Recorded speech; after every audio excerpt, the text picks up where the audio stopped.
आरोपी विरुद्ध रेल्वे संपत्ती बेकायदेशीरपणे बाळगणे कलम 3(अ) अन्वये खटला चालवण्यात आला. तक्रारदार पक्षाचे थोडक्यात कथन असे आहे की दिनांक 20/9/2011 रोजी तक्रारदार चंद्रकांत रुपदे हे सकाळी 8 ते रात्री 8 वाजेपर्यंत अपराध रोखण्याकरिता कर्जत रेल्वे स्टेशन येथे कर्तव्यावर होते. त्यांना सुमारे 17:15 वाजता फलाट क्रमांक 2 वर लोणावळा बाजूला शेवटी एक भंगारवाला व्यक्ती कर्जत यार्डकडून फलाट क्रमांक 2 वर प्लास्टिकच्या गोणीत वजनदार सामान भरून घेऊन जाताना दिसला. तक्रारदार यांना शंका आल्याने त्या पिशवीत काय आहे हे पाहिले. तो ह्या प्रकरणात आरोपी आहे. त्या पिशवीत एक लोखंडी फिश प्लेट व 2 टाय बार पट्टीचे तुकडे अंदाजे 20 किलो वजनाचे दिसली. त्याला त्या सामानाची पावती विचारली असता त्याने सांगितले की सदरची रेल्वे संपत्ती त्याने कर्जत यार्डतून चोरून आणली आहे. म्हणून तक्रारदार यांनी सदर घटनेची तक्रार कर्जत रेल्वे सुरक्षा बल कार्यालय येथे दिली.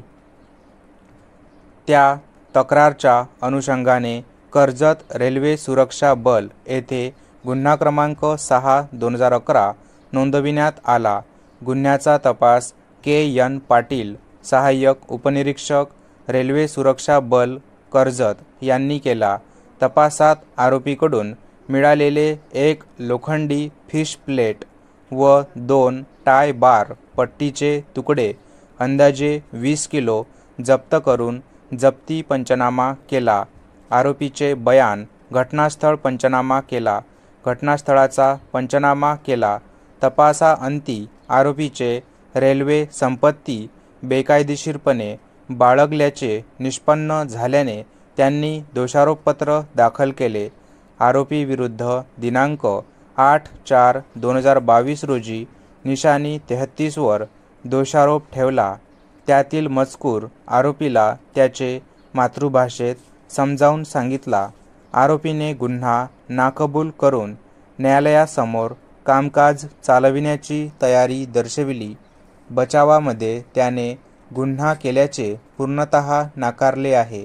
दोन्ही पक्षातर्फे त्यांच्या सन्माननीय वकिलांचा युक्तिवाद ऐकला.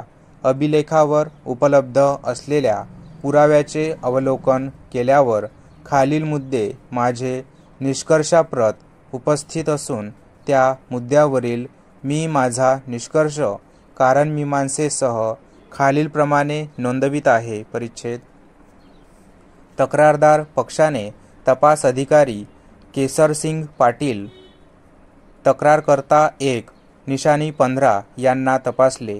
त्यांनी त्यांच्या साक्षीत आरोपीला चोरी केलेला मुद्देमाल 2 टायबार पट्टी आणि 1 fish plate Karjat railway station फलाट क्रमांक 2 वरून घेऊन जाताना प्रत्यक्षात पकडल्याचे सांगितले. पुढे त्यांच्या साक्षीत असे आले आहे की सदरचा मुद्देमाल त्यांनी जप्ती पंचनामा निशाणी 16 अन्वये जप्त केला व आरोपीने त्यांना तो माल चोरी केल्याची कबुली त्यांच्या समक्ष दिल्याचे सांगितले आहे. जप्त केलेली मालमत्ता ही रेल्वेची आहे याबद्दल त्यांना वरिष्ठ विभागीय अभियंता कुशवाह यांनी पारित केलेले प्रमाणपत्र दाखल केलेले आहे. तपास अधिकाऱ्याचा आरोपीने उलटतपास घेतलेला नाही. त्यामुळे तपास अधिकाऱ्याने जे कथन केले आहे ते ग्राह्य धरले जात आहे. तक्रारदाराने चंद्रकांत तक्रारदार क्रमांक 2 निशाणी क्रमांक 27 यांनाही तपासले. यांनी आरोपीला 20/9/2011 रोजी कर्जत रेल्वे स्टेशनवर रेल्वेची मालमत्ता 2 टायबार पट्ट्या आणि 1 फिश प्लेट घेऊन जातानाचे सांगितले आहे. तसेच ते या प्रकरणात तक्रारदार आहे त्यांचा उलटतपास आरोपीने घेतला आहे, परंतु उलटतपासात तक्रारदार हे खोटे बोलत असल्याचे निष्पन्न होत नाही. आरोपीने उलटतपासात त्यांनी कोणतेही कृत्य केलेले नाही अशी बाजू मांडली आहे.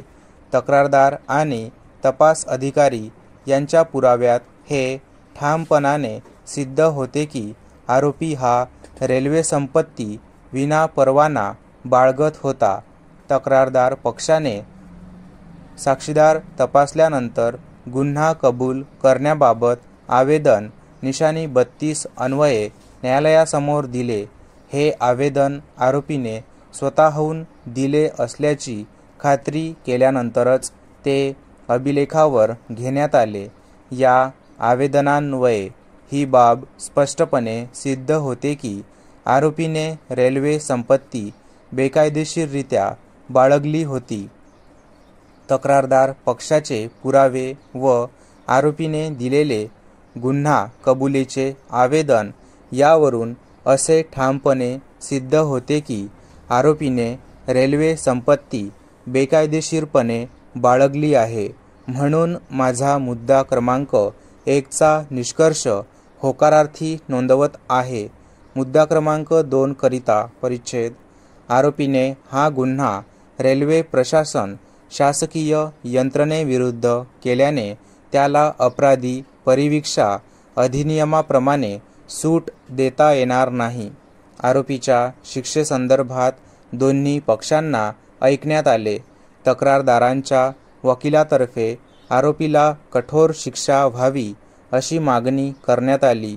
आरोपी व त्यांच्या वकिलांनी आरोपीला दया दाखविण्याची विनंती केली.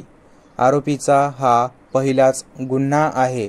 सदर प्रकरण सन 2011 मध्ये दाखल करण्यात आले आहे. गेले 10 वर्ष हे प्रकरण चालवण्यात आले. याबाबतचा विचार करता आरोपीला ₹2000 दंड भरण्याची शिक्षा व दंड न भरल्यास 15 दिवस साध्या कारावासाची शिक्षा ठोठावण्यात येत आहे.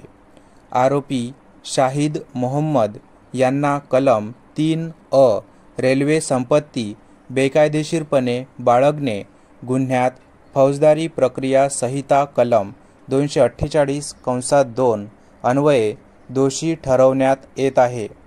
आरोपीला ₹2000 दंड व दंड न भरल्यास 15 दिवस साध्या कारावासाची शिक्षा ठोठावण्यात येत आहे.